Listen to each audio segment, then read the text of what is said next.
Ես համարում եմ, որ սա եւս մեկ քայլ առաջ էր այս ճարիքի իշխանությանը հեռացնելու համար։ Իմ երեք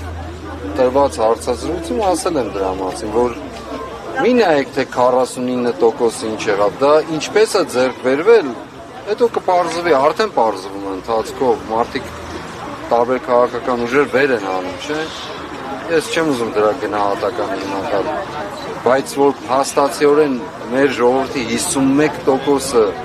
մերժել է այս մարդկանց, մերժել է իրենց տարբեր ծրագրեր, սա փաստ է։ Գլուխ ենք ոնք ժամանակին, որ 65% եւ այլն դիավակենք ձախողեցին։ Ըստ այդմ նաեւ դրա հետ պայմանավորված հանրաքվեի հարցեր, սահմանադրության հարցը, հազարու մի հարցեր, աշխարհի տարբեր կենտրոններին աչքի առջև երևալու, որ այլևս իրենք չեն կարող միանձնյա որևէ բան որոշել, ինչ որ անում են։ Եվ այսպես շատ բաներ։ Ընթացքը ցույց կտա, սա շարունակական պայքար է, շարունակական մեկ կետի կամ մեկ փոքրիկ ժամանակահատվածով սահմանափակված չէ։